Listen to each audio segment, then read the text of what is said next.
नमस्कार दोस्तों। हमारी आज की कहानी है बूढ़े आदमी की दर्द भरी कहानी। हमेशा की तरह मैं आज भी परिसर के बाहर बैठे भिखारियों की मुफ्त स्वास्थ्य जांच में बिजी था। अनायास ही मेरा ध्यान करीब ही पत्थर पर बैठे एक बुजुर्ग की ओर गया। सीधी नाक, घुंघरालू बाल, निस्तेज आंखें, सादे और साफ सुथरे कपड़े पहने हुए थे। उन्हें देखते ही मुझे यकीन हो गया कि वह भिखारी नहीं है। उनका दायां पैर टखने के पास से कटा हुआ था और करीब ही उनकी बैसाखी पड़ी हुई थी। मैंने यह भी देखा कि वहां से गुजरने वाले लोग उन्हें भी कुछ दे रहे थे जिसे वह लेकर रख लेते थे।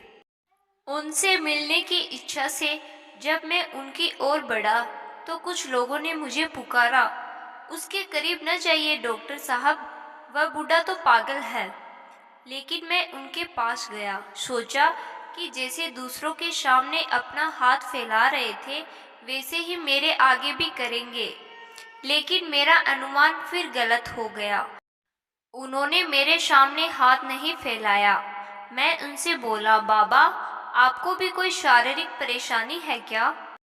मेरे पूछने पर अपनी बैसाखी के सहारे उड़ते हुए बोले, good afternoon doctor, I think I have some eye problem in my right आई।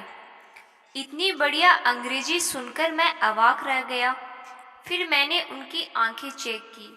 उनकी आंखों में पका हुआ मोतिया था। मैंने कहा, मोतिया बंद है बाबा, ऑपरेशन करना होगा।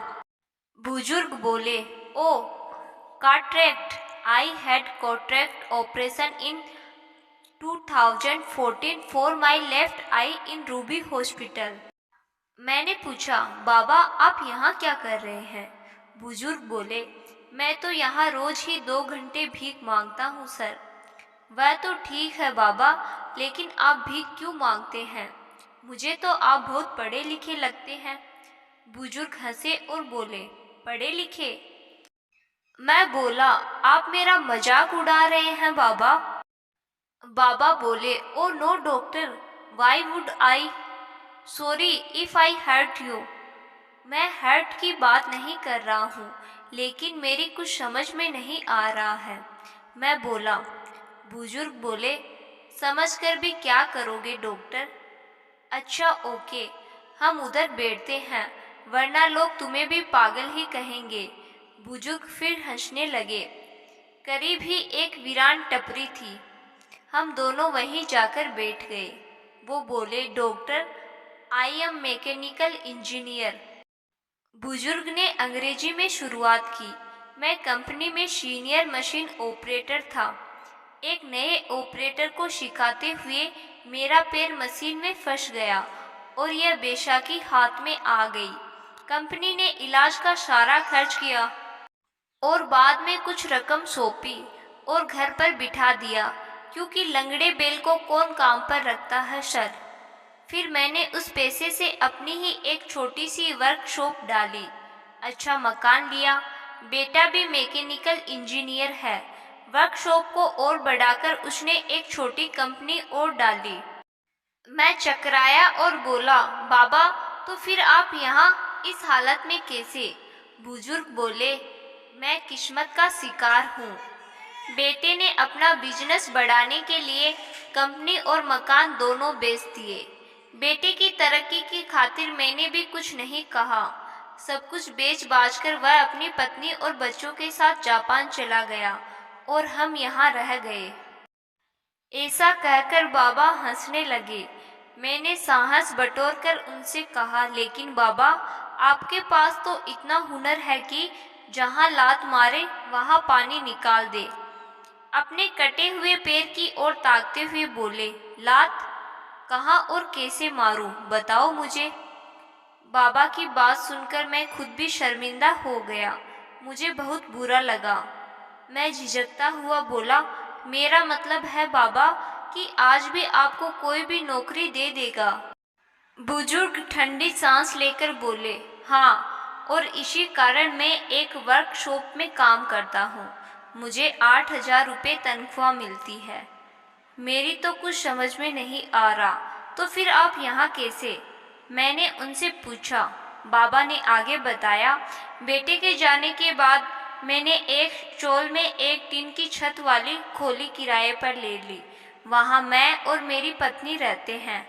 वह अधरंग से पीड़ित है, उठ बैठ भी नहीं सकती। मैं 10 से 5 नौकरी करता हूँ। शाम 5 बजे से 7 बजे तक इधर भीख मांगता हूँ और फिर घर जाकर तीनों के लिए खाना बनाता हूँ। आश्चर्य से मैंने पूछा, अभी तो आपने बताया कि घर में आप और आपकी पत्नी है, फिर तीसरा कौन है?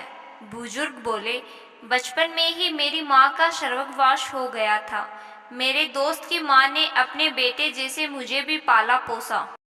2 वर्ष पहले मेरी उस जिगरी दोस्त का हार्ट अटैक से निधन हो गया, तो उसकी 90 साल की माँ को मैं अपने साथ अपने घर ले आया। तब से वो भी हमारे साथ ही रहती है। मैं अवाक सा रह गया। कैसे जीवट इंसान है ये? कुछ देर बाद मैंने कहा, आपका बेटा आपको ठोकरें खाने के लिए छोड़ गया, आपको गुस्सा नहीं आता? बुजुर्ग बोले, अरे नहीं, वह सब उसी के लिए तो कमाया था, उसी का था, उसने ले लिया, इसमें उसकी गलती कहाँ है? लेकिन बाबा, लेने का यह कौन सा तरीका हुआ भला? सब कुछ ले गया, यह तो लूट हुई ना। मैंने कहा, अब आपके भीख मांगने का कारण भी मेरी समझ में आ गया है। आपकी तनख्वाह के 8,000 रुपयों में आप तीनों का गुजारा नहीं होता, इसलिए आप यहाँ आते हैं। बुजुर्ग एकदम बोल पड़े, नहीं, 8,000 रुपये से तो मैं सब मैनेज कर लेता हूँ, लेकिन मेरी मित्र की माँ को डायबिटीज और ब्लड प्रेशर दोनों है, जिनकी दवाई चल रही है। बस 8,000 रुपये में उनकी दवाइयाँ मैनेज नहीं हो पाती, इसलिए मैं 2 घंटे यहाँ बैठता हूँ, लेकिन भीख में पैसों के अलावा और कुछ भी स्वीकार नहीं करता। मेडिकल स्टोर वाला उनकी महीने भर की दवाएं मुझे उधार दे देता है और यहाँ 2 घंटों में मुझे जितने भी पैसे मिलते हैं वह मैं रोज के रोज मेडिकल स्टोर वाले को दे देता हूँ। मैंने अपलक उन्हें देखा और सोचा, इन बाबा का खुद का बेटा तो इन्हें छोड़कर चला गया है और यह खुद किसी और की माँ की देखभाल कर रहे हैं। भरे गले से मैं फिर बोला, बाबा, किसी दूसरे की माँ के लिए आप यहाँ रोज भीख मांगने आते हैं। बुजुर्ग का लहजा कुछ सख्त हुआ और बोले, दूसरे की? बचपन में उन्होंने मेरे लिए बहुत कुछ किया है, अब मेरी बारी है।